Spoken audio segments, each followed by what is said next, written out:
ഞാൻ ഇന്നലെയൊക്കെ വിജയുടെ കൂടുതലുള്ള ഷൂട്ടിംഗ് നടക്കുകയായിരുന്നു മെഡ്രാസിൽ. അപ്പോൾ പടം ഇറങ്ങിയെന്ന് പറഞ്ഞപ്പോൾ വിജയ് ഓടി വന്നിട്ട് ചോദിച്ചാൽ ഇതിൽ മമ്മൂട്ടി സാർ എടുക്കാറാ? അപ്പടിയാ? അങ്ങനെയാണ് എനിക്ക് ഇമ്മീഡിയറ്റ് സിനിമ ആണ് എന്താ മൂവി ചെയ്തിട്ടുള്ളതെന്ന് കാണാൻ വേണ്ടിയിട്ട്. ഇത്ര ഡിഫറെൻ്റ് ആയിട്ട് ഓരോ പടങ്ങളും സെലക്ട് ചെയ്യുന്നത് അദ്ദേഹം എന്തെങ്കിലും കാരണം ഉണ്ടാവും. ആ ക്യാരക്ടർ എന്താണെന്ന് എനിക്ക് അറിയണമെന്ന് പറഞ്ഞിട്ട് പുള്ളി പടം കാണാനായിട്ട് ഞാൻ ഏർപ്പാടാക്കിയിട്ടുണ്ട്.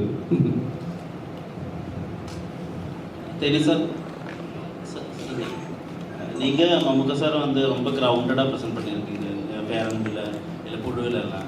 இந்த படத்தில் வந்து ரொம்ப சினிமேட்டிக்காக ஒரு ஒரு ஒரு செலிப்ரேட்டடாக ஒரு ஷார்ட்ஸ் எல்லாம் வச்சு ஸ்டைலைஸ்டாக பண்ணியிருக்கீங்க. ஸோ அதோட அப்ரோச் எப்படி இருக்கு?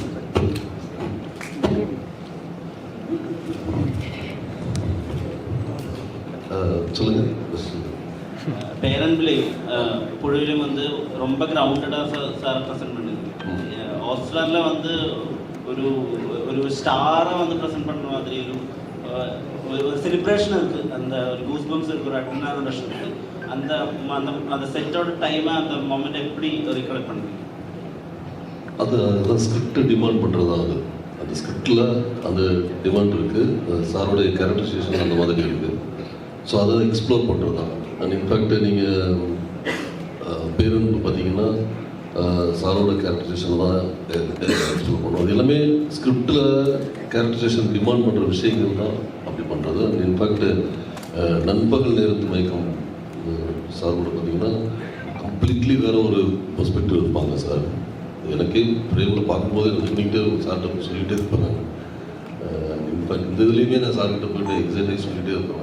அதனால் இன்னும் கூட இது பண்ண முடியல. சார்கிட்ட ஒரு மேஜிக் அது எப்படி எங்கே இருக்குன்னு நாட் ஒன்லி கேமரா, சாருடைய அந்த உயர்ந்த மாபெரும்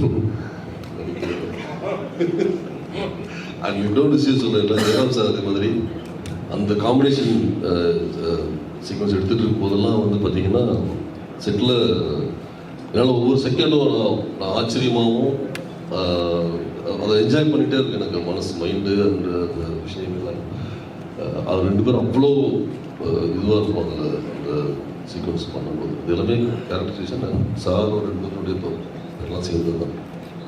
தேங்க்யூ. ചേട്ടാ നമസ്കാരം. ചേട്ടാ ചേട്ടൻ്റെ സിനിമകളെല്ലാം നോക്കുമ്പോൾ തന്നെ ഒരു നിതിൻ മാനുവൽ എന്ന് പറയുമ്പോൾ തന്നെ പ്രേക്ഷകർ എക്സ്പെക്ട് ചെയ്യുന്നത് ഒരു പക്കാ സ്റ്റാൻഡേർഡ്സ് ഉള്ള ഒരു ക്രൈം ഇൻവെസ്റ്റിഗേഷൻ അങ്ങനത്തെ ഒരു എക്സ്പെക്ടേഷൻ ഉണ്ട്. അപ്പോൾ ഓസലിൽ നോക്കുമ്പോൾ ഒരു ക്രൈം എന്ന് പറയുമ്പോൾ തന്നെ അറിയാം അതിനകത്ത് കുറച്ച് വയലൻസ് ഉണ്ടായിരിക്കണം, അല്ലെങ്കിൽ പ്രേക്ഷകർക്ക് പിടിച്ചെടുക്കുന്ന അല്ലെങ്കിൽ അങ്ങനെ കൺഫ്യൂഷൻ ഉണ്ടാക്കുന്ന സാധനമുണ്ടല്ലോ. പക്ഷേ ഓസലിൽ നോക്കുമ്പോൾ അങ്ങനെ ഒരു വയലൻസ് ഇല്ല, വേറൊരു പാറ്റേൺ ആണ് പിടിച്ചിരിക്കുന്നത്. എന്താണ് അങ്ങനെ ഒരു ഇത് പിടിക്കാൻ കാരണം എന്താണ്? ഒരു ഇൻവെസ്റ്റിഗേഷൻ മോഡലിൽ ക്രൈം ചെയ്യുമ്പോൾ അങ്ങനെ വേറൊരു ട്രാക്ക് നോക്കാൻ കാരണം എന്താണ്? ഇത് ഡോക്ടർ എന്ന് പറയുമ്പോൾ തന്നെ ഇതൊരു ഇമോഷണൽ കഥയാണ് ഇതിൻ്റെ മൊത്തത്തിലുള്ളൊരു സെറ്റപ്പ്. അപ്പോൾ അഞ്ചാം പാതിരയിൽ നിന്നും മാറി നിൽക്കുന്നു എന്നൊരു കാരണം കൊണ്ട് തന്നെയാണ് ഞാൻ ഈ സ്ക്രിപ്റ്റ് ചൂസ് ചെയ്തത്. വേറൊരു തരത്തിൽ ട്രീറ്റ് ചെയ്യാം. അപ്പോൾ ട്രെയിലർ വിട്ടപ്പോൾ ഞാൻ അതിനകത്ത് വലിയൊരു കാർഡ് വെച്ചിരുന്നു ആൻ ഇമോഷണൽ ക്രൈം ഡ്രാമ. അത് മാത്രം ആരും കണ്ടില്ല.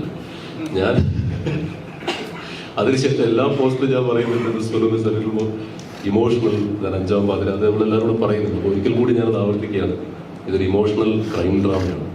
ഭൂതകാലം വേട്ടയാടുന്ന ഒരു ഇൻവെസ്റ്റിഗേറ്റർ, ഭൂതകാലം ദുരന്തമായി മാറിയ